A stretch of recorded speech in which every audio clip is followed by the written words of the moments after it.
Pidi Valley is a world-class nickel mining company. In Indonesia, Pidi Valley's mining and processing covers 3 provinces on the island of Sulawesi. With an open-cast mining system and smelter using rotary kiln electric furnace technology, Pidi Valley increases added value, produces the best nickel made with high nickel and low iron content. The production activity is also integrated with a commitment to preserve the environment. Pidi Valley reclaims and rehabilitates post-mining land, restoring the ecosystem as before, maintaining the quality of water, air, and treating B3 waste. Pidi Valley uses renewable energy as the main energy source. Also, it continually contributes to society, country, and world civilization. All of this is a commitment to work with new values.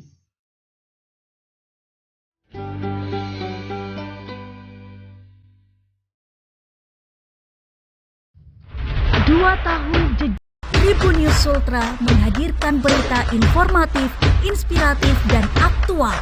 Gerakan cepat menyalurkan informasi pada setiap peristiwa membuat kami yakin dan percaya untuk tumbuh bersama membangun Sulawesi Tenggara di masa depan.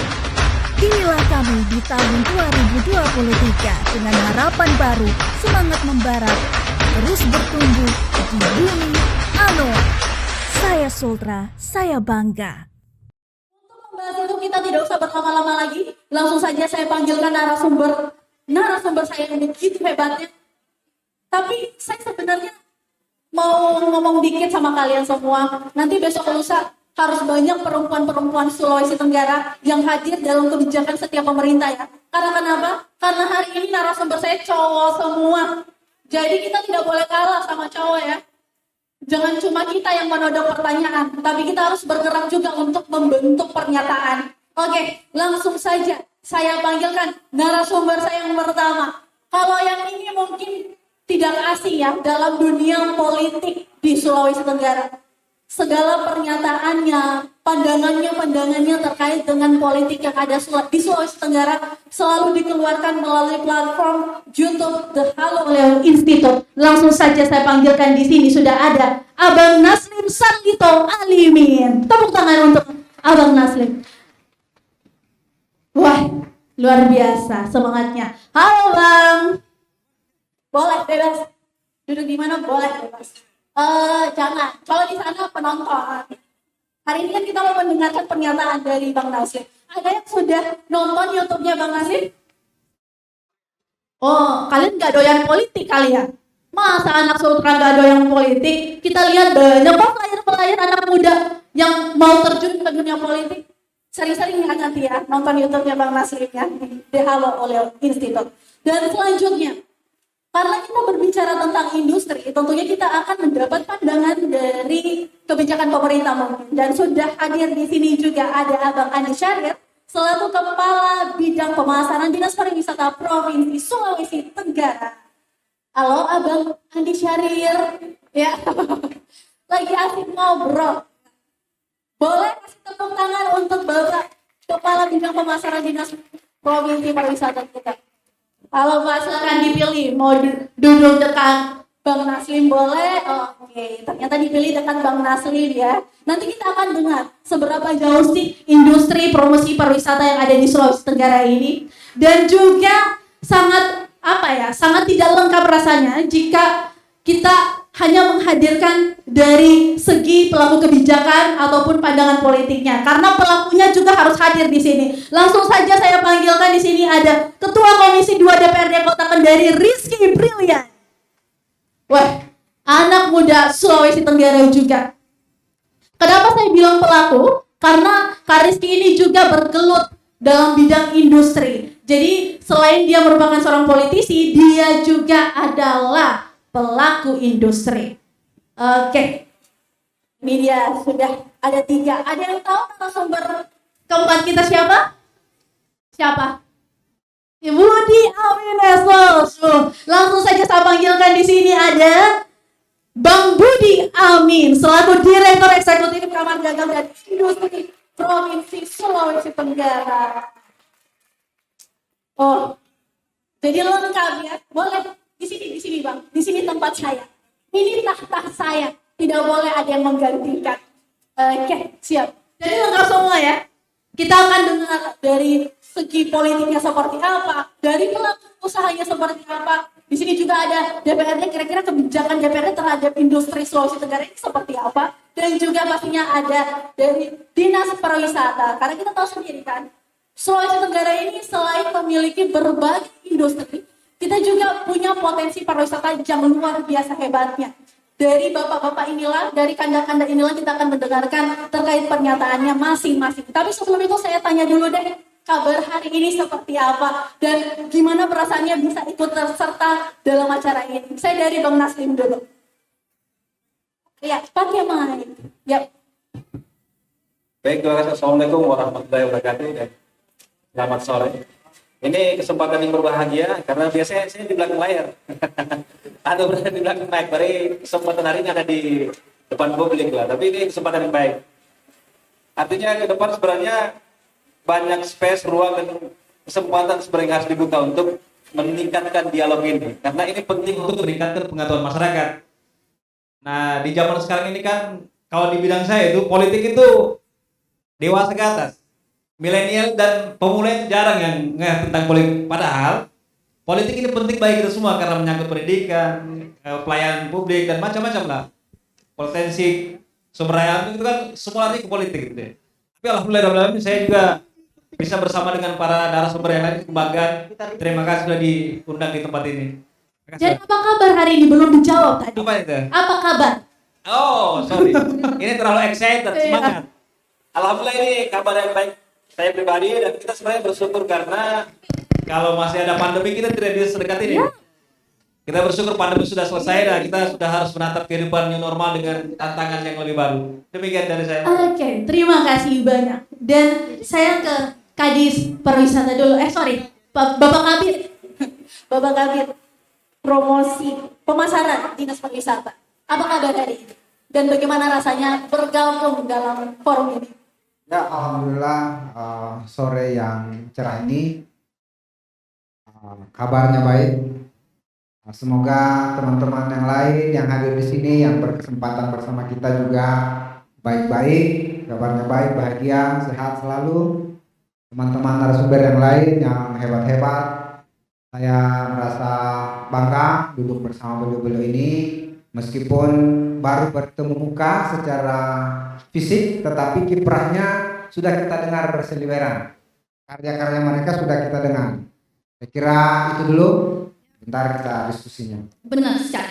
Dan saya ada abang tampan di depan saya.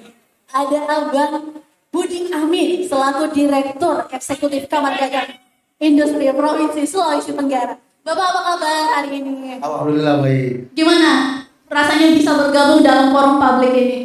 Ya, pertama tentunya kita berterima kasih kepada Tribun News yang di ulang tahun yang kedua tahun ini sudah mencoba melaksanakan kegiatan yang seperti ini yang menurut saya ini adalah kegiatan yang sangat luar biasa karena banyak informasi yang harus diketahui oleh publik Sulawesi Tenggara. Melalui acara ini tentunya kita berharap apa yang disampaikan oleh rekan-rekan narasumber ini akan tersampaikan ke seluruh stakeholder yang ada di Sulawesi Tenggara, khususnya di Kota Bali. Saya kira ini. Ya, terima kasih banyak. Dan mungkin kalau teman-teman pada bertanya, ini ada sosok muda juga di sini ya. Ada Kariski Brilian. Kariski ini politisi iya, pengusaha iya. Apa kabar hari ini? Alhamdulillah, dari kesempatan yang baik saya pikir pada malam tadi baru dikonfirmasi untuk bisa diskusi masalah industri, kemudian kita diskusi banyak hal. Saya pikir ini masa yang lalu, dan saya pikir kesempatan ini luar biasa sekali kita untuk teman-teman masyarakat Sulawesi Tenggara, khususnya Kota Kendari, untuk kemudian kita bisa menceritakan terkait dengan potensi-potensi yang ada di kemudian hari. Dan saya pikir keberadaan para narasumber yang luar biasa sekali bisa membuka mata kita untuk kemudian bisa berkolaborasi dengan semua. Tapi nggak jet lag kan dari Jakarta langsung ke sini? Alhamdulillah. Oh, ya, tetap semangat kan? Iya. Oke, mungkin itu tadi sudah pada tahu seperti apa latar belakang narasumber kita hari ini. Tapi saya akan mulai perbincangan ini dari Direktur Kadin dulu. Karena kalau berbicara soal industri, Kadin saya rasa paling kompeten dan paling hadir di situ. Ngomong-ngomong soal industri Sultra, banyak sekali industri yang ada di sini. Boleh deh diceritakan dari Kadin sendiri seperti apa sih mengawal jalannya industri yang ada di Sulawesi Tenggara ini? Baik, makasih moderator. Jadi sebelum saya masuk di situ, saya ingin menyampaikan sesuatu yang menurut saya ada tagline baru hari ini. Dan ini diperlihatkan di hadapan kita semua, tertulis kata "Saya Sultra, saya bangga". Ini adalah satu tagline baru yang memang harus disebarluaskan. Kenapa? Karena saya Sultra berarti kita ini memang warga Sulawesi Tenggara. Apa yang membuat saya harus bangga menjadi warga Sulawesi Tenggara? Karena ada potensi yang luar biasa di Sulawesi Tenggara hari ini, yang insya Allah potensi ini akan menjadi titik pijak kebangkitan bangsa Indonesia di tahun 2045 yang kita kenal dari istilah Indonesia Emas. Nah, saya perlu sampaikan bahwa Kadin secara kelembagaan dia disebut sebagai Kamar Dagang dan Industri. Apa itu sesungguhnya Kadin itu? Makhluk dari mana itu Kadin? Jadi sesungguhnya Kadin itu adalah, saya ulangi, Kamar Dagang dan Industri. Termasuk tempat hari ini yang kita duduki, yang disebut sebagai depan Mall Kendari, ini juga bagian dari Kadin. Karena investasi yang masuk di Sulawesi Tenggara salah satunya adalah mall ini. Kemudian yang kedua, saya sampaikan bahwa Kadin itu rumah para pengusaha. Pengusaha apa dia? Pengusaha besar, pengusaha menengah, pengusaha kecil dan mikro. Ini adalah rumah para pengusaha. Itulah Kadin. Nah, bicara industri apa sih yang ada di Sulawesi Tenggara ini? Banyak. Tentunya yang paling pertama adalah di dunia pertambangan. Hari ini ada di Sulawesi Tenggara, tepatnya di Morosi, ada dua perusahaan besar. Satu yang namanya VDNI, industri nikel, kemudian OSS. Ini bicara pemurnian nikel. Nah, kenapa harus ada industri itu di Sulawesi Tenggara? Karena bahan bakunya ada di Sulawesi Tenggara. Ini baru satu loh. Baru bicara industri nikel atau industri pertambangan. Kita melihat di Kabupaten Buton, di wilayah Kepulauan Buton, ada yang namanya industri aspal. Di Kabupaten Bombana, ada yang namanya industri emas. Di Kabupaten Konawe Kepulauan ada nikel. Artinya apa? Di 17 kabupaten di Sulawesi Tenggara ini, potensi industrinya begitu besar. Baru satu di bidang pertambangan. Industri pariwisata luar biasa di Sulawesi Tenggara. Di ujung sana ada yang namanya Pulau Labenti yang memiliki keindahan yang sangat luar biasa. Kemudian di Kabupaten Wakatobi, hampir semua kabupaten kota bicara pariwisata untuk pengembangan industri pariwisata di Sulawesi Tenggara itu sangat luar biasa ini Sulawesi Tenggara. Terus Presiden Republik Indonesia sudah mencanangkan yang namanya hilirisasi ikan. Potensi perikanan Sulawesi Tenggara ini luar biasa. Kadin Sulawesi Tenggara 1 bulan kemarin sudah memfasilitasi beberapa pengusaha untuk melakukan misdagang, dan Sulawesi Tenggara sudah mengirim kurang lebih 40 ton ikan dikirim ke Surabaya. Itu yang pertama. Yang kedua, potensi apa lagi yang kita kirim ke Jawa Timur? Jagung. Karena jagungnya Sulawesi Tenggara ini banyak. Tinggal bagaimana masyarakat silakan bertani. Kalau mau menjual, hubungi Kadin, Kadin jualkan. Seperti itu. Dan masih banyak lagi. Gambaran singkatnya kurang lebih seperti itu. Apa yang sudah dilakukan oleh Kadin Sulawesi Tenggara di bawah kepemimpinan Bapak Anton Timbang setelah Ketua Umum Kadin Sulawesi Tenggara, itu kita sudah berbuat. Seperti itu. Jadi, nah, industri dalam waktu dekat juga ini akan dibangun yang namanya smelter. Smelter itu semacam pabrik tempat pemurnian nikel. Di mana? Di Kabupaten Kolaka Utara. Nah, ini semua adalah potensi Sulawesi Tenggara. Makanya tagline hari ini, saya Sultra, saya bangga. Kenapa saya harus bangga? Karena di Sulawesi Tenggara hari ini dan yang akan datang potensi sumber daya alam begitu luar biasa. Allah Subhanahu wa taala sebagai Tuhan yang Maha Kuasa telah memberikan rahmat yang begitu besar kepada kita di Sulawesi Tenggara ini. Jadi itu untuk sementara yang bisa saya sampaikan. Ya. Demikian. Untuk sementara. Tapi saya lanjut lagi bertanya.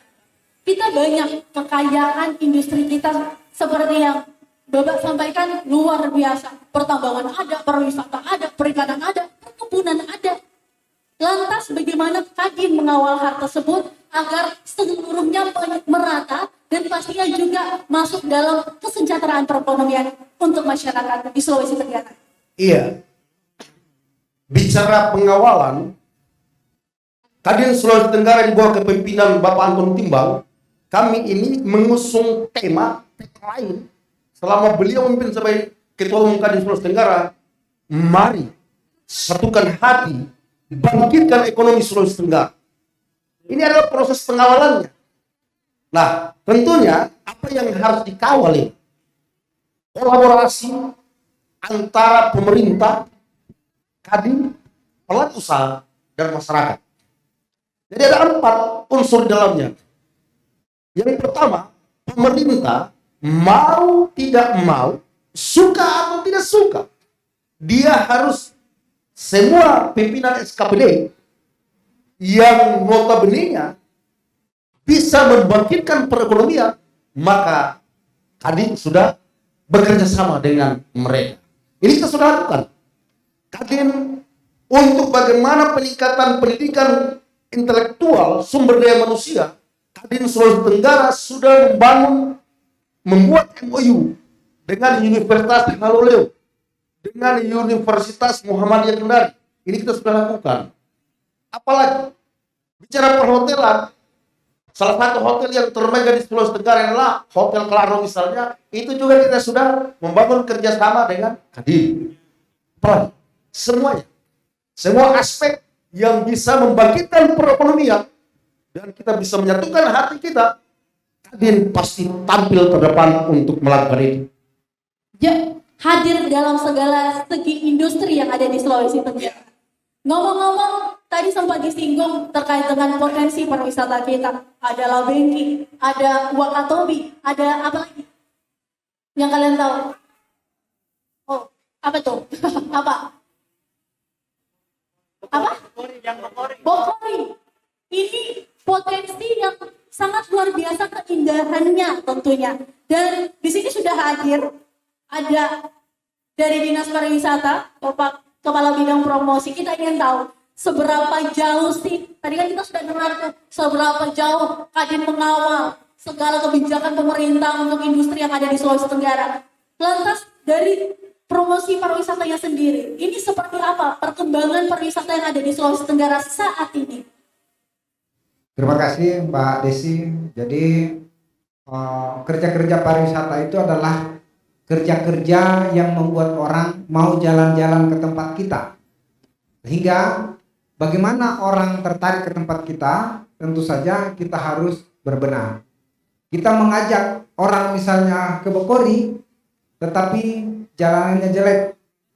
Kita mengajak orang ke Sultra, tapi hotelnya tidak ada.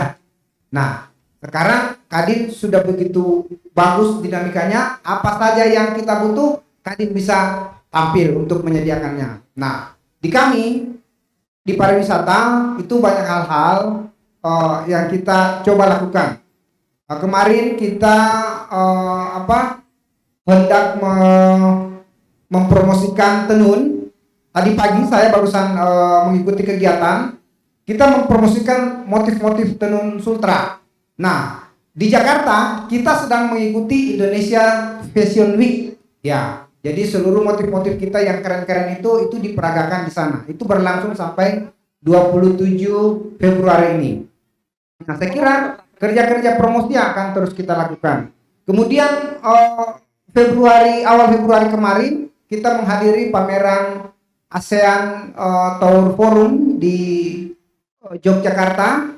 Itu kita menggandeng UMKM yang ada di Sulawesi Tenggara yang bergerak di sektor pariwisata, tour operator, agen-agen travel. Itu kita fasilitasi ke sana.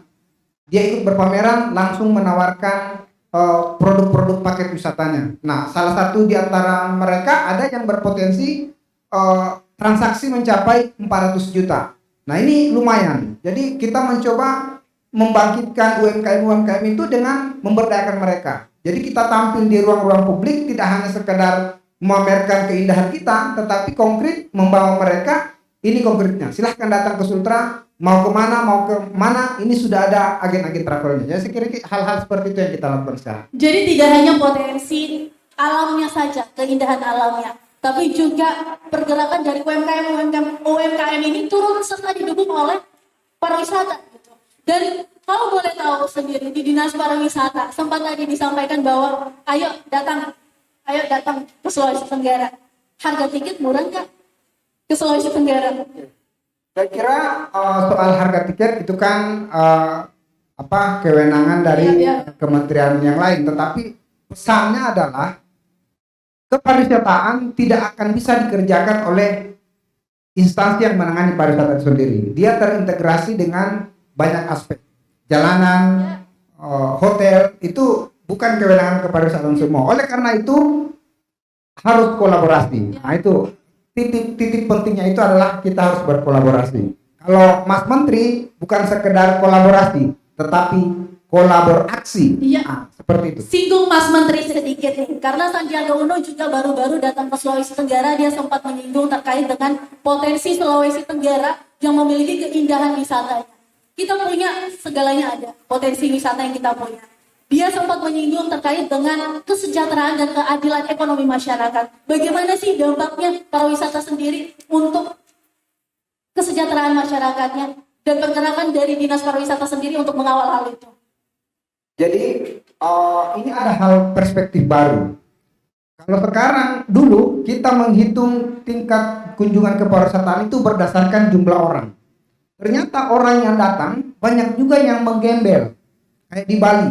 Itu justru yang bikin kerusuhan di sana, yang bikin kekacauan itu wisatawan-wisatawan miskin yang hanya datang ke sana tetapi tidak berbelanja. Nah, sekarang arah kebijakan kita bagaimana supaya wisatawan itu datang ke sini, dia tinggal lebih lama dan berbelanja lebih lama. Nah, oleh karena itu kalau dia tinggal lebih lama, berbelanja lebih lama, tentu dampaknya akan ke masyarakat. Nah, inilah yang akan sedang kita pikirkan, bagaimana meramu paket-paket wisata kita supaya orang-orang yang datang itu bisa tinggal lebih lama dan berbelanja lebih banyak. Nah, di tahun ini kita ada namanya Gerakan Nasional Bangga Buatan Indonesia, Bangga Berwisata di Indonesia aja. Jadi, pesannya adalah kita tidak perlu jauh-jauh berwisata. Indonesia memiliki destinasi wisata yang tidak kalah dengan luar negeri. Oleh karena itu, kalau kita berwisata di Indonesia aja, berwisata di Sulawesi Tenggara aja, uang kita nggak kemana-mana. Kita menghidupi saudara-saudara kita yang ada di negara ini, di daerah ini. Kalau kita ke luar negeri, pasti uang kita terambil oleh luar negeri. Nah, jadi kita berwisata di Indonesia aja. Ini bagian dari upaya menangkis resesi global. Nah, ini pelan-pelan. Kemarin pemerintah sudah menaikkan harga LPG. Ini pasti dampaknya akan ke inflasi. Kemudian tingkat suku bunga acuan itu dinaikkan. Nah, ini pelan-pelan semua akan menekan masyarakat. Nah, kalau kita berupaya untuk membangkitkan ekonomi dengan berwisata di Indonesia aja, uangnya tidak kemana-mana. Kita berputar uangnya kita di dalam negeri naik, kira-kira itu upaya untuk mencegah dampak yang lebih besar dari resesi global. Iya pastinya, karena lagi-lagi keuntungan masyarakat ada hal yang utama juga karena turut serta berperan. Dan saya ke Kak Rizky, sebelum saya ke Bang Naslim nih, dari segi politiknya nanti kita bakal dengar. Kak Rizky ini pelaku usaha. Saya nggak nyinggung masalah industri perwisata ya, karena Kak Rizky bergelut di industri properti gitu. Sebelum saya ke hal politisinya sebentar. Dan Kak Rizky, apa sih peluang yang Kak Rizky baca dari industri properti yang ada di Sulawesi Tenggara ini? Makasih, Kades. Pak, saya pikir memang industri perumahan, industri pertambangan, industri pertanian, dan industri lainnya ini adalah potensi kita semua di sini. Terkhusus Kota Kendari karena kota jasa, kita menawarkan jasa kita saja. Industri perumahan ini menjadi salah satu potensi yang paling luar biasa. Dari tahun 2012-an sampai dengan hari ini, hubungan perbankan dengan teman-teman developer sampai hari ini sangat baik. Dan juga kemudian ditambah dengan regulasi pemerintah hari ini, yang kemudian hari ini kalau saya membaca di Kota Kendari saja, karena tadi tidak boleh menyinggung masalah politik dulu, sebentar ya. Saya memposisikan diri sebagai warga masyarakat dan wirausaha. Nah, potensi hari ini developer atau industri perumahan sangat-sangat luar biasa. Ditunjang oleh regulasi RT/RW kita. Rencana tata ruang wilayah kita hari ini sangat luar biasa, sudah melingkupi seluruh kawasan di Kota Kendari. Jadi kalau teman-teman ada pengusaha yang ingin berusaha menjadi developer, gampang sekali. Komunikasi dengan teman-teman dinas perumahan, tata ruang, dan lain sebagainya. Modal. Inilah yang kemudian bisa dilihat secara potensinya ke depan. Kemudian kalau ditanya modal hari ini menjadi developer 0 rupiah pun kita bisa menjadi developer. Komunikasi perbankan lah ini yang luar biasa. Makanya tadi kalau saya boleh menyambungkan, Kadin Sulawesi Tenggara sampai turunan kabupaten kota ini sudah memfasilitasi banyak pengusaha lainnya untuk kemudian besar, untuk kemudian dilekatkan kepada investor, dilekatkan kepada stakeholder lainnya, termasuk perbankan dan pemerintahan. Oleh karena itu memang kemudian kalau ditanya tadi, industri perumahan hari ini di Kota Kendari sangat luar biasa, Mbak. Dan saya pikir ini adalah salah satu potensi yang paling luar biasa ke depan, karena memang kota jasa. Saya perlu sampaikan bahwa Kota Kendari hari ini adalah sudah menjadi sentral dari semua kehidupan dari kabupaten penyangga kita. Kabupaten Konawe, boleh dicek. Sekarang masyarakat Konawe rata-rata investasinya di Kota Kendari. Masyarakat Konawe Selatan rata-rata investasinya di Kota Kendari. Masyarakat Konawe Utara, bahkan teman-teman dari luar kota pun, di luar dari Provinsi Sulawesi Tenggara, yang kemudian beraktivitas pertambangan, pertanian, dan lain sebagainya, itu memilih stay Jumat, Sabtu, Minggu di Kota Kendari. Oleh karena itu memang industri perumahan sebagai tempat berteduh, tempat tinggal manusia ini menjadi salah satu industri yang paling luar biasa, saya pikir. Iya, tapi ngomong-ngomong, adakah perbandingan ya kalau melihat Kak Rizky sendiri ini terjun ke dunia politik, berpengaruh tidak sama industri yang saat ini Kak Rizky jalankan? Ya, pasti sangat berpengaruh ya, Mbak. Naikkah atau turunkah? Terserang sampai hari ini detik per 2019 semenjak terpilih kemarin saya sudah melepas. Karena memang ini kaitannya dengan pemerintahan. Saya tidak mau kemudian ada hubungan-hubungan yang kemudian menimbulkan sebuah regulasi yang kemudian hanya berdampak kepada pribadi dan lain sebagainya. Tapi kemudian memang karena saya berasal dari sana, saya pasti melihat secara lebih jauh terkait dengan potensi teman-teman developer yang ada di Kota Kendari, sehingga melahirkan sebuah keputusan di pemerintahan hari ini untuk kemudian mendukung industri perumahan itu. Ya, ini mungkin menjadi pertanyaan saya selanjutnya juga. Apakah pernah Kak Rizky Brilliant mengambil sebuah keputusan atau kebijakan untuk kepentingan diri sendiri atau kepentingan teman-temannya? Sebagian tadi sudah dijawab, iya. Secara umum, Ya. bahwa tadi saya sudah sampaikan, hari ini Kota Kendari sudah ada RT/RW. Regulasi kita, kenapa kemudian kita mau membuat RT/RW? Agar ada kepastian investasi. Jadi investasi apapun yang masuk di Kota Kendari ada kepastian. Ruang-ruang mana yang bisa diisi di Kota Kendari. Kemudian ada beberapa kawasan yang hari ini kita sudah turunkan sampai RDTR, rencana detail tata ruang wilayah. CBD kita sudah jelas, Sentral industri kita sudah jelas di mana dan lain sebagainya, sehingga teman-teman pengusaha saya pikir tidak hanya perumahan, tapi industri apa saja sudah bisa melihat secara lebih jelas di mana kira-kira potensi yang ada di Kota Kendari yang kemudian kita bisa membersamai kolaborasi dengan pemerintah, pengusaha, kadin dan lain sebagainya untuk kemudian kita tumbuhkan giat ekonomi di Kota Kendari. Ya, jadi memang circle-nya menjadi satu kesatuan ya. Oke, saya langsung ke Bang Naslim.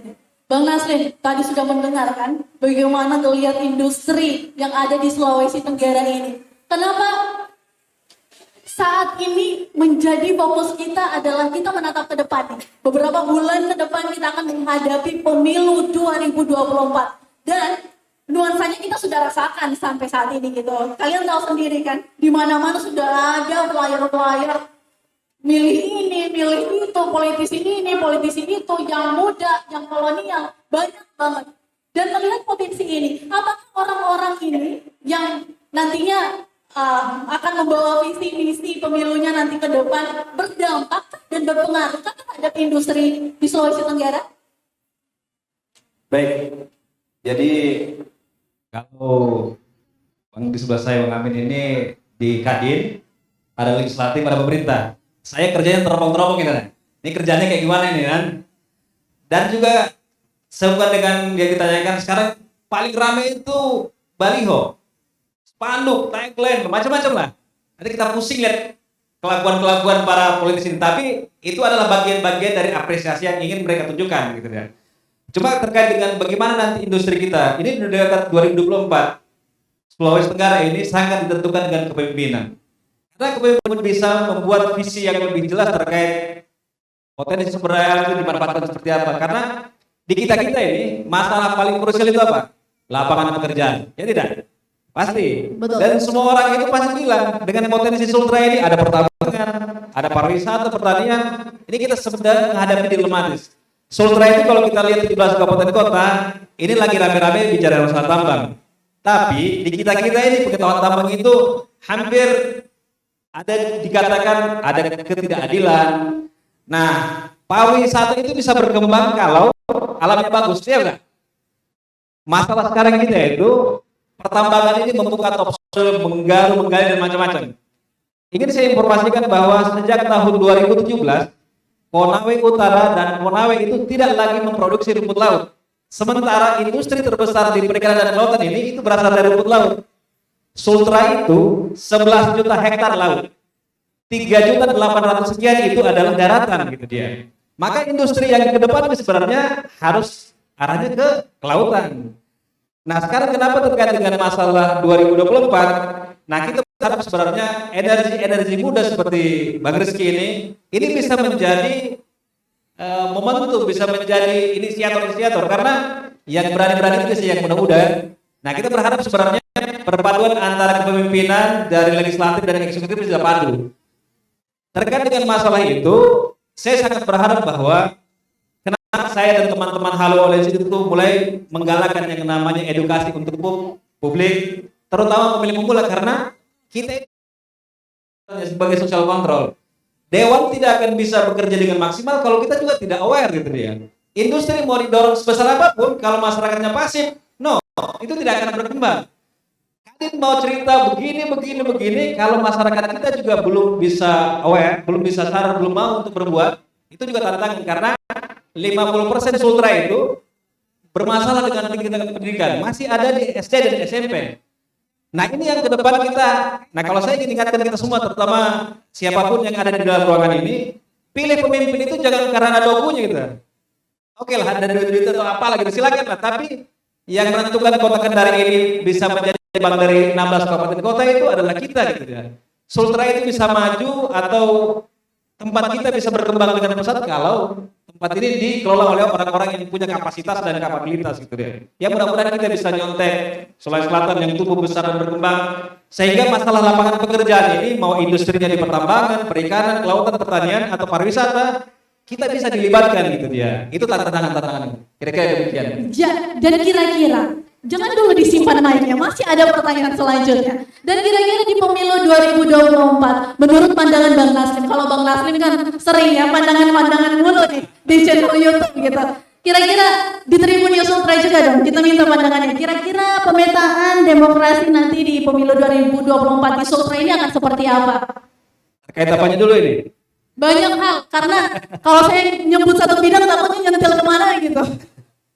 Jadi situasi kita sebenarnya di Sultra ini adalah satu kebutuhan kepemimpinan tentunya. Nah, siapa yang akan menjadi nahkoda di 2024 itu tergantung dengan satu baliho mereka. Saya tidak akan bisa spesifik menjawab kira-kira siapa yang punya potensi karena itu saya merasa bukan saat yang tepat di tempat ini. Tapi berpikirlah untuk memilih pemimpin yang punya wacana gitu. Jangan asal serangannya gitu ya. Karena tidak bisa kita pungkiri itu ada fakta-fakta politik gitu. Nah, yang ada di kita ini sekarang adalah awareness kita tentang politik itu terbatas di kaum elit dan gerakan ke bawah. Saya berharap sebenarnya kaum muda mengambil peran. 2019 itu menghasilkan ada 5 politisi muda. Bang Rizky Brian termasuk satu, ada Nur Aksa, dan kemudian beberapa itu muda semua. Nah, inilah yang menjadi resiko. Saya bukan lagi mau kampanye tentang pilih Bang Rizky, tidak. Pilih orang-orang yang punya motivasi kuat. Biar kita setelah selesai kuliah, wah ini adalah lapangan pekerjaan ini. Gitu ya. Oh ini ada Lipo, ini ada Kendari Park. Nah, potensi-potensi itu dia. Jadi, pilih pemimpin yang sesuai dengan kebutuhan kita, terutama Sulawesi Tenggara gitu ya. Ya, oke. Tepuk tangan dulu untuk keempat narasumber kita. Saya Sultra, saya bangga. Sudah banyak artis papan atas yang telah bergabung sebagai brand ambassador serta ratusan influencer lainnya yang juga mempercayakan perawatannya di Benings Clinic. Nah, sekarang sudah tidak perlu ragu lagi kan? Jadilah Bening sekarang. Memperkenalkan Wardah Color Fit Sky Palettes, Highlight Contour Palette, dan Quad Eye Palette. Bringing you the colors of the sky. Burn it down, Rose Aurora, and Sunlit Blaze. Tampil berbeda dengan look baru setiap hari. Intense, blendable, easy to use. Wardah Color Fit Sky Palettes for eye and contour. Paint it like the sky, make it your own. Paragon. PT Vale Indonesia melaksanakan program pengembangan dan pemberdayaan masyarakat atau PPM yang menjangkau 60,76% luas Kabupaten Luwu Timur. Pertanian dan perkebunan organik, pengembangan UKBM herbal dan UMKM adalah beberapa program unggulan.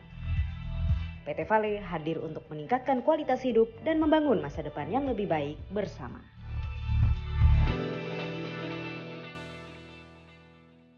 Saya Sultra, saya bangga. Nama saya Laode Darvin Idhar, bisa dipanggil Darvin. Di sini saya perwakilan dari Duta Genre Sulawesi Tenggara.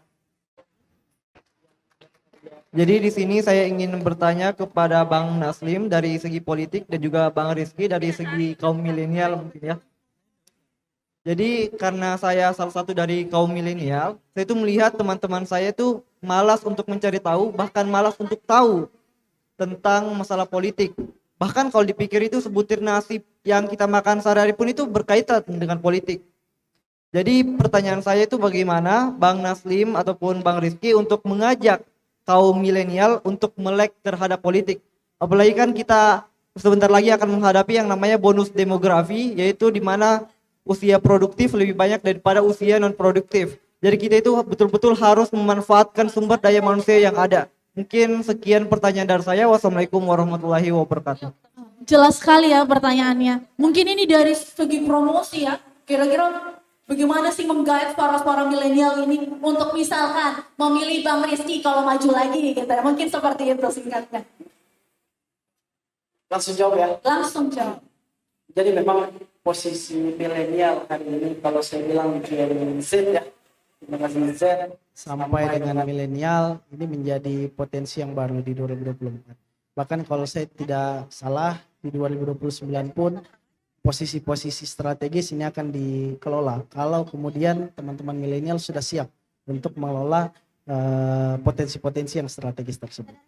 Yang kemudian kalau ditanya bagaimana sih kemudian kita coba memperlihatkan atau mengajak teman-teman milenial untuk melek politik.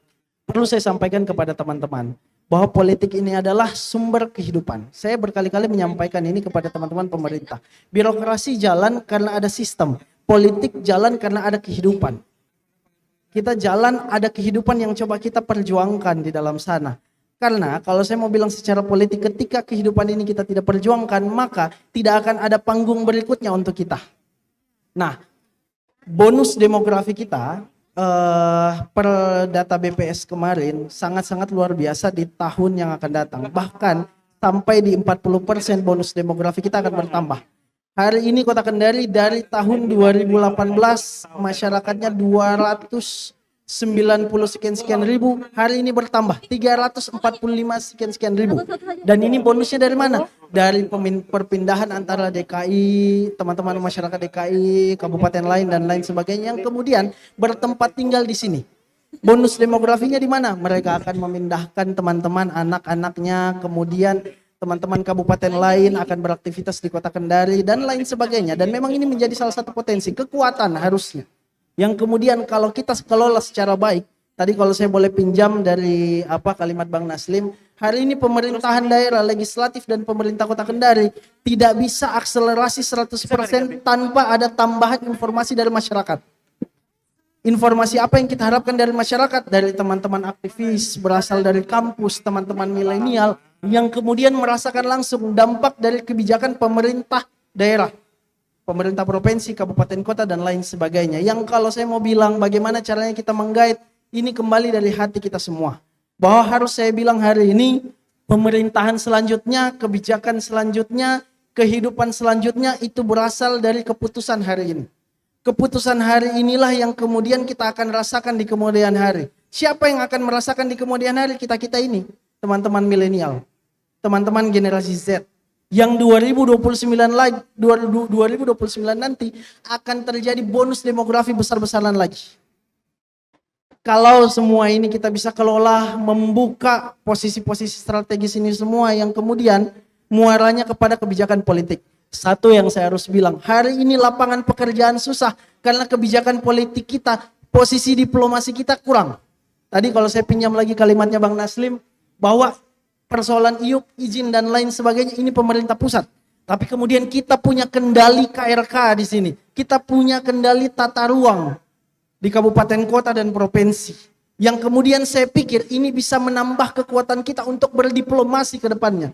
Karena kalau saya mau bilang hari ini, salah satu orang yang tidak sepakat bahwa izin-izin ini dilempar kembali ke pusat, mungkin saya sendiri juga. Karena saya merasakan betul, ketika kita merasakan tambang galian C, saya ulang karena memang di Kota Kendari tambang galian C ya. Tambang galian C ini pun kita harus komunikasi di pusat, izinnya pun harus keluar dari pusat. Tata ruang, revisi dan lain sebagainya memang ada konsultasi di provinsi, tapi kemudian muaranya terakhir di pusat. Ketika pusat tidak secara cepat untuk merefleksi dari revisi RT/RW kita ke depan, maka tambang galian C tidak akan jalan. Ketika pemerintah provinsi dan pemerintah kabupaten kota tidak coba mengeluarkan mekanisme tata aturan yang baik untuk melaksanakan pertambangan galian C, maka yang akan kena dampaknya masyarakat kita. Kalau saya mau bilang, posisi politik hari ini adalah muara dari semua kehidupan. Hulu ke hilir hulunya ini politik. Kebijakan semua pemerintahan daerah berasal dari dunia politik. Itulah yang kemudian menciptakan kehidupan-kehidupan baru di kemudian hari. Itu mungkin saya pikir dari sini. Ya, jadi memang saling berkesinambungan semuanya. Kalau dari cara Kak Rizky menggayatnya langsung kontak ke teman-teman aktivis atau gimana nih? Dukung saya, atau seperti apa? Oh tidak? Saya justru lebih kepada tolong demo kita. Oh, oke. Tolong demo ya, isu apa lagi? Dan dari Bang Naslim sendiri, Bang Naslim ini kan sangat aktif bagaimana menyoroti, melihat, memandang seperti apa peta demokrasi nanti di Sulawesi Tenggara gitu. Bukan cuma di tahun 2024, tahun-tahun sebelumnya juga pandangan-pandangan Kak Naslim juga berseliweran gitu. Tapi kalau dari Bang Naslim sendiri, bagaimana sih peran-peran milenial ini dalam pesta demokrasi? Dan mungkin ini salah satu tips juga Bang Rizky. Siapa tahu mau tips dari Bang Naslim, kira-kira gimana cara menggait anak muda milenial buat mengikut jadi pemilu, ikut dalam kontestasi pemilu ini? Jadi ini pertanyaan menarik ini. Kita di Sultra itu lonjakan pengguna gadget dari 2019 ke 2022 per Desember itu dari 51% ke 83%. Berhandphone, berinternet. Nah, pemilih milenial kita itu yang dibilang bonus demografi itu ada 60% dari total wajib pilih kita. Nah, sehingga para politisi kita dan partai politik sudah harus merubah cara komunikasi. Karena yang ada di sekarang ini, yang berkembang cara berpolitik ini adalah bagi sembako, kasih hadiah, dan kumpul-kumpul. Milenial kita ini berpikirnya bukan pada masalah itu dia. Tidak di alam berpikirnya mereka. Alam berpikir kaum milenial kan berbeda ini. Sementara mereka pengguna teknologi yang paling aktif. Nah, kalau tidak sekarang jembatan tidak masuk ke ranah cara mereka berpikir, itu yang akan sulit. Karena pelaku-pelaku milenial ini begitu mudah untuk men-track jejak rekam jejak kita. Si A, si B itu kan mudah di-tracking.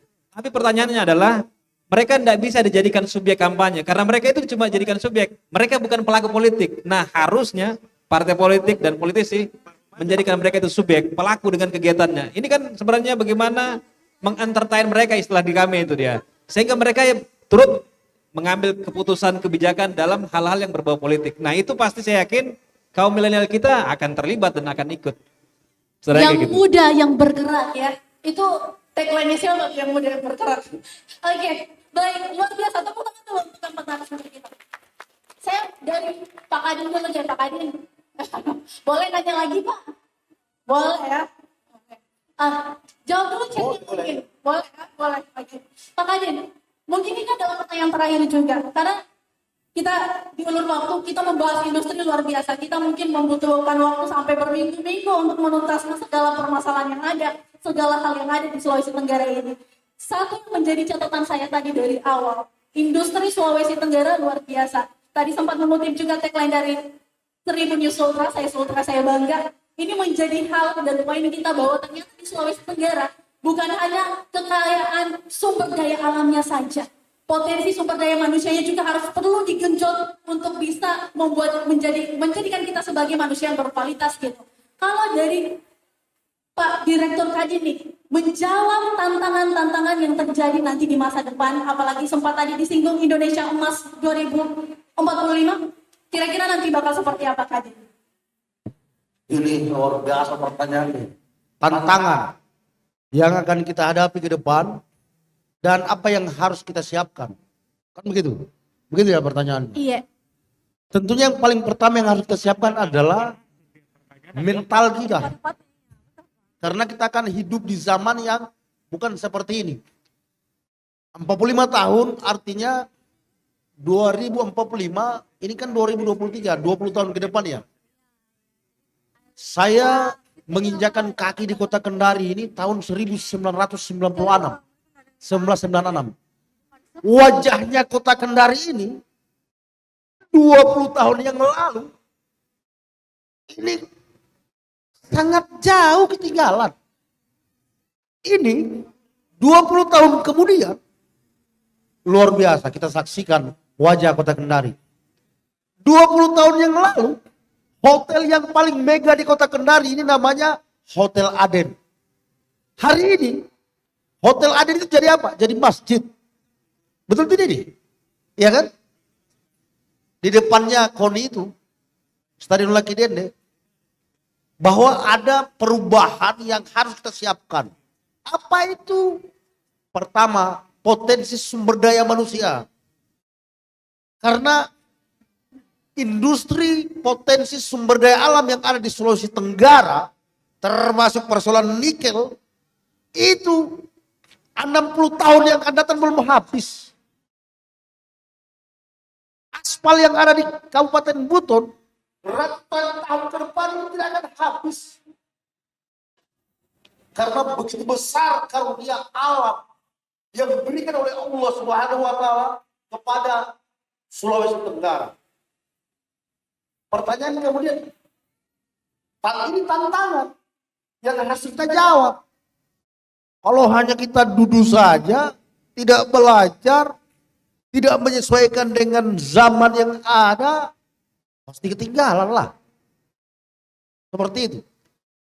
Saya bisa bayangkan 20 tahun yang akan datang, Konawe Kepulauan akan bangkit. 20 tahun yang akan datang. Kota Kendari saja ini 20 tahun yang lalu belum seperti ini. Dan ini akan diikuti oleh kabupaten-kabupaten yang lain yang ada di Sulawesi Tenggara. Mutlak itu, tidak bisa kita hindari. Kami mungkin tidak akan sampai ke sana lagi. Kita akan kembali seperti itu. Tetapi tantangan ini tidak bisa kita abaikan. Apa yang akan terjadi ke depan, kita harus siapkan diri kita. Termasuk transformasi masalah perubahan budaya, perubahan pola pikir dan pola sikap yang dialami oleh kita semua. Kan rata-rata di hadapan saya ini, ada yang sudah berkeluarga ini. Yang duduk di kursi ini, yang duduk di kursi hari ini. Mahasiswa semua. Mahasiswa semua. Mahasiswa semua. Saya pernah menjabat, pernah mengalami hal yang sama dengan adik-adik. Saya tinggalkan kampus 20 tahun yang lalu. Tahun 2020. Ini 2023 ya? Iya, Pak. 2000, tahun 2000. Ini 2023. Artinya 23 tahun yang lalu. Saya seperti dan belum berkeluarga. Kalau ada mahasiswa terus dia sudah berkeluarga, dipertanyakan itu. Apalagi baru S1 ya, dipertanyakan. Begitu. Sehingga ini pertanyaan moderator tadi ini, apa yang saya harus siapkan untuk menyambut yang namanya Indonesia Emas 2045. Artinya 20 tahun lebih lagi dari sekarang. Ini kan 2023, berarti 22 tahun lagi. Kita harus persiapkan diri kita menyongsong sana. Karena lagi-lagi saya berani mengatakan bahwa Indonesia Emas 2045 sangat tergantung dari Sulawesi Tenggara. Kenapa? Potensi sumber daya alam Sulawesi Tenggara akan menopang Indonesia Emas yang nantinya kalau dia beribu kota di IKN. Hari ini pemerintah Republik Indonesia sementara menggalak-galakan tentang pembangunan IKN. Ibu kota Jakarta sudah harus pindah karena Jakarta kemungkinan besar akan menjadi kota jasa, kota dagang. Tidak bisa jadi pusat pemerintahan. Maka itu dia akan pindah di Kalimantan sebagai ibu kota Nusantara. Dan bahan baku pembangunan ibu kota Nusantara sebagian besar juga diambil dari Sulawesi Tenggara dan Sulawesi Tengah. Ingat, kita ini berada di Pulau Sulawesi. Pulau Sulawesi, dan saya perlu sampaikan bahwa Ketua Umum Kadin Sulawesi Tenggara, Bapak Anton Timbang, beliau juga menjabat hari ini sebagai Koordinator Satgas Percepatan Investasi Wilayah Sulawesi. Artinya apa? Sulawesi Tenggara ini dia beriringan dengan Sulawesi Selatan, Gorontalo, Sulawesi Utara, Sulawesi Barat, Sulawesi Tengah, dan Sulawesi Tenggara. Dan kita berharap Sulawesi Tenggara menjadi pusat investasi terbesar di Republik Indonesia. Seperti itu, Bu. Ya, sangat jelas sekali jawaban. Jadi lagi-lagi kembali ke generasi kita, apa yang akan kalian lakukan di 20 tahun ke depan? Kalau hari ini kalian seperti yang dikatakan oleh Bapak Budi Amin, hanya duduk termenung saja, menghayal, namun tidak melakukan sesuatu yang mungkin saja bisa merubah kalian di 20 tahun ke depan. Dan saya ke Kadis Pariwisata, Pak, kita tidak berbicara industri di bagian Kadin ya, kita fokus ke industri pariwisatanya. Kira-kira menjawab tantangan di masa depan. Kemarin kita ada COVID pandemi, terus kemudian kita dengan harga tiket yang menjulang tinggi. Tantangan 20 tahun ke depan, mungkin Indonesia emas 45 tahun. Kita masih meraba-raba nih, kira-kira akan ada tantangan apa lagi ya untuk industri pariwisata yang ada di Sulawesi Tenggara khususnya. Untuk menjawab hal itu, kira-kira seperti apa? Baik, 20 tahun ke depan, kemungkinan transportasi kita itu mengalami transformasi. Sekarang kita masih pakai motor ber-BBM, bensin. Sekarang sudah mulai ada sepeda listrik, sudah ramai orang pakai. 20 tahun ke depan kemungkinan mobil-mobil kita, motor-motor kita itu sudah kendaraan listrik. Terbang ya? Tentu saja pola-pola pergerakan manusia itu akan berubah. Mungkin 20 tahun ke depan orang sudah punya helikopter sendiri yang energinya listrik, yang kayak di film-film futuristik itu. Mungkin sudah akan seperti itu. Sehingga pola-pola perjalanan manusia, pola-pola mereka menghabiskan waktunya untuk berlibur, itu mungkin akan berubah. Sekarang kita masih sangat konvensional, mungkin masih sangat tergantung pada transportasi yang berbiaya mahal. Tetapi ke depan mungkin akan menjadi jauh lebih murah dengan konversi dari energi bahan bakar minyak menjadi energi listrik. Nah, apa yang harus kita persiapkan? Tentu saja seperti yang disampaikan tadi Bang Budi Amin, sumber daya manusia kita. Saya sudah menyinggung tadi, sudah berapa tahun sektor pertambangan masuk di Sulawesi Tenggara, tetapi tidak satupun tempat kursus, tidak satupun jurusan bahasa Cina yang dibuka di perguruan tinggi. Artinya apa? Kita akan tetap menjadi tenaga kerja kasarnya. Karena alasan yang sering dikemukakan ketika tenaga buruh dari Cina itu datang adalah karena mau transformasi teknologi. Bahasanya, alat-alatnya adalah bahasa Cina, kita belum bisa. Nah, ini yang menjadi tantangan. Saya kira di hal-hal seperti itu yang harus kita respon cepat. Kemudian yang kedua, di pariwisata ada yang namanya ekonomi kreatif. Ada dunia film di situ. Ada dunia stand up. Nah, ini sekarang stand up komedi itu lagi booming, lagi happening banget. Jadi itu adalah bagian dari sektor pariwisata yang kita garap. Jadi di kementerian itu ada namanya Direktorat Minat Khusus. Jadi wisata minat khusus. Jadi kayak kayak tadi stand up komedi itu bisa menjadi minat khusus. Kreasi tenunan itu bisa menjadi minat khusus. Kemudian desain grafis, desain video, pembuatan videonya justru itu adalah tantangan-tantangan yang kita hadapi. Di Sulawesi Tenggara, sineas-sineas muda sangat sedikit. Ini tanggal 27 Februari, ini ada pemutaran film Lakarambau. Itu mengangkat potensi lokal kita, kearifan lokal kita, pahlawan nasional yang dari Sultra, itu coba diangkat. Dan mari kita menonton produk-produk lokal kita sebagai bagian dari bangga dengan buatan Indonesia. Nah, lapangan kreatif ini tidak terbatas. Inilah yang menjadi di masa depan, 20 tahun ke depan, sektor ekonomi kreatif ini yang tidak ada batasnya, yang akan menjadi tulang punggung perekonomian di sektor pariwisata. Saya kira itu. Ya, dan pastinya kalau berbicara terkait ekonomi kreatif, cuan ya, cuan pasti mengalir di situ. Dan peluang-peluang ini tentunya yang bisa anak-anak muda baca saat ini. Kira-kira potensi kalian apa sih buat konten kreator, bikin video sekreatif mungkin, siapa tahu bisa mempromosikan UMKM, di endorse ataupun sebagainya. Kan bisa membaca peluang itu dari ekonomi kreatif. Betul begitu, Pak Kabit? Oke, saya ke Bang Rizky nih. 20 tahun ke depan, kalau hari ini jadi anggota dewan, mungkin jadi apa ya, gubernur kan? Kalau 20 tahun ke depan. Dan kira-kira menjawab itu seperti apa Bang Rizky? Iya, yang pasti apa yang lahir hari ini, apa yang kami perbuat hari ini, terkhusus saya, ini yang kemudian saya akan tercipta hari ini. Bahwa sekali kita berbicara masalah industri dan lain sebagainya, doakan 2029 kita bisa pulang kampung. Pulang kampung inilah adalah bagian dari kita coba membangun kita punya kampung. Kampung saya coba bilang kampung saya ada 3. Tempat kelahiran saya di Kota Kendari, kampung ibu saya Konawe, kampung bapak saya Konawe Utara. Jadi nanti mungkin tinggal saya pilih-pilih. Siap.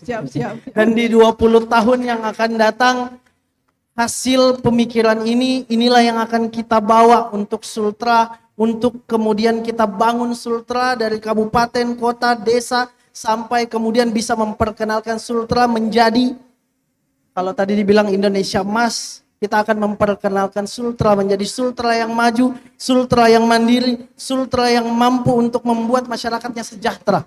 Inilah yang kemudian kita harus ciptakan karena sumber daya alam kita, sumber daya manusia kita harus dasari dari hari ini. Kalau tadi dikatakan ada persoalan masalah expertnya di bidang A dan B, hari ini PR dari Provinsi Sulawesi Tenggara, kabupaten kota adalah menyediakan fasilitas untuk memfasilitasi anak didik kita untuk menjadi orang-orang yang berkapasitas tinggi.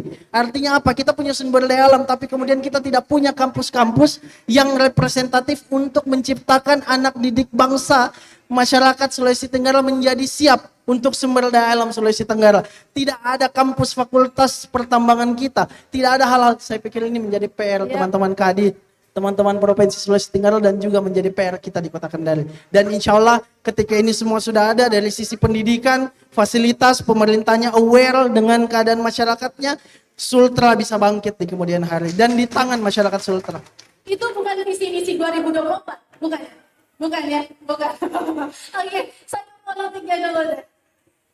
Bang Naslim, apa tuh yang di-searching? Kira-kira bagaimana? Politik Indonesia, ya terkecilnya di Sulawesi Tenggara lah, 20 tahun ke depan, menjawab tantangan hal itu, seperti apa nanti? 20 tahun ke depan? Wih, jauh sekali ya. Tapi kita sebuah visi ya. 4 periode. 4 periode. Yang jelas begini, Sultra ini mata Indonesia lagi ke Sultra. Termasuk Alki 3 itu kan sesuatu yang akan menjadi titik strategis. Nah, kita mungkin sudah tidak akan mengalami, tapi generasi-generasi yang akan datang, kawan-kawan lah yang akan menikmatinya. Nah, saya tidak bisa berbicara panjang dan jauh, adalah momentum ini ditentukan dengan momentum politik. Karena keadaan kita akan bisa jadi baik kalau pemimpin kita orang yang memahami konteks potensi kita. Nah, sehingga dari waktu ke waktu, 20 tahun ke depan itu ditentukan dengan 2024.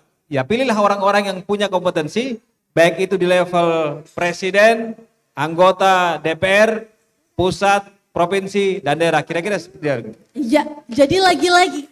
Ya, tepuk tangan dulu. Jangan ragu-ragu. Jadi lagi-lagi kembali ya. Siapa sosok yang akan nantinya menjadi punggawa penentu kebijakan. Karena walaupun mungkin abang-abang ini berkoar-koar tentang begini, begitu, tapi lagi penentu kebijakannya adalah orang yang memang memiliki kewenangan untuk itu. Dan sekali lagi terima kasih banyak untuk membuat narasumber saya yang sangat luar biasa. Kita hanya kurang satu nih, kalau tadi sempat disinggung Wawani, harusnya kita punya pakar lingkungan kali ya, yang lebih membahas untuk hal itu. Tapi sangat luar biasa, terima kasih banyak untuk abang-abang di sini, Pak Budi Amin, kemudian ada Bang Naslim juga, ada Pak Andi Syarif juga. Ada Kak Rizky Brilian juga yang memberikan insight yang luar biasa untuk anak-anak muda di sini. Dan sebelum kita akhiri, kami ada kenang-kenangan sedikit untuk abang-abang. Teman-teman bisa prepare mungkin kenang-kenangannya sembari kita foto-foto bersama. Tapi gimana? Aman ya? Diskusi hari ini aman ya? Boleh. Luar biasa. Terima kasih kepada Tribun News Sultra yang sudah 2 tahun.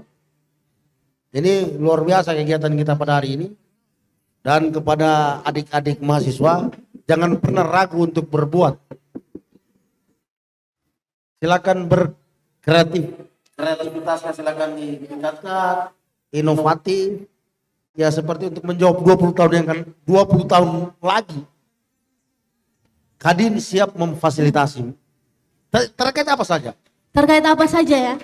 Lowongan pekerjaan lagi-lagi. Iya, tapi yang paling utama terkait masalah pekerjaan. Ya. Kalau pencarian jodoh ada biro jodoh. Iya, lain lagi tuh tempatnya Pak. Iya, oke. Siapa tahu ada industri biro jodoh kali ya. Oke, kita sambil tunggu kenang-kenangannya dulu, lagi di prepare sama teman-temannya. Sekali lagi terima kasih banyak juga teman-teman yang sudah standby dari awal tadi mendengarkan berbagai macam talk show. Mudah-mudahan di tahun-tahun ke depan beragam lagi ya talk show-nya. Oke. Ini langsung diserahkan oleh manajer marketing kami Bapak Aldi. Ada sedikit kenang-kenangan, mudah-mudahan ini menjadi kenangan manis juga di ulang tahun Tribun News Sultra yang kedua. Oke, yang pertama diberikan untuk Bapak Budi Amin. Kita kasih tepuk tangan dulu yang meriah. Mudah-mudahan kenang-kenangannya membekas Pak ya. Dan selanjutnya untuk Bang Naslim dari The Halo Oleo Institute. Terima kasih banyak Bang Naslim untuk banyak insight-nya terkait dengan politik di Sulawesi Tenggara. Dan kemudian selanjutnya ini juga diberikan untuk Bapak Andi Syahrir yang juga memberikan berbagai hal menarik tentang potensi pariwisata yang ada di Sulawesi Tenggara. Dan terakhir ini ada Bang Rizky Brilian Pagala selaku anggota DPRD Kota Kendari, Sulawesi Tenggara. Terima kasih banyak juga. Kita foto bersama lagi, Pak. Ya, ini untuk kebutuhan sosial media ya. Lagi-lagi sosial media sangat penting ya, adik-adik.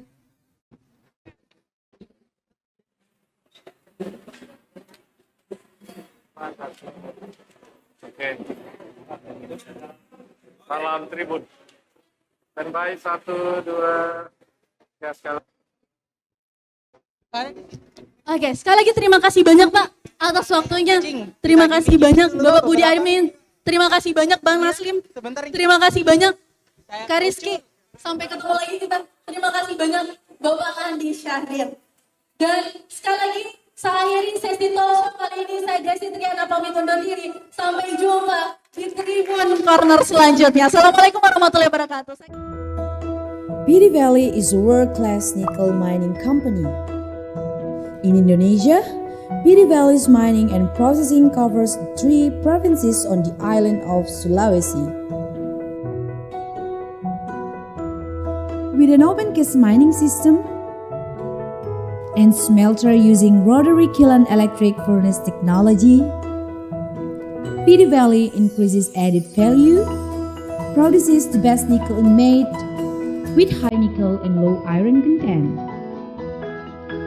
The production activity is also integrated with a commitment to preserve the environment.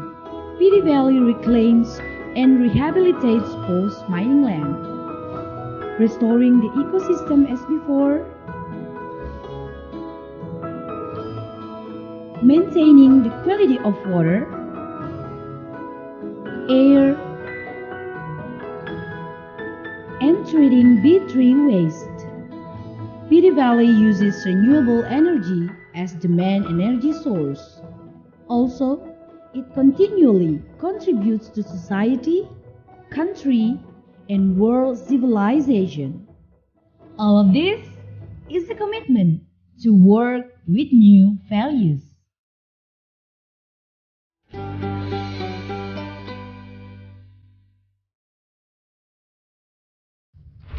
Dua tahun jejak Tribun News Sultra menghadirkan berita informatif, inspiratif, dan aktual. Gerakan cepat menyalurkan informasi pada setiap peristiwa membuat kami yakin dan percaya untuk tumbuh bersama membangun Sulawesi Tenggara di masa depan. Inilah kami di tahun 2023 dengan harapan baru, semangat membara, terus bertumbuh di bumi Anoa. Saya Sultra, saya bangga.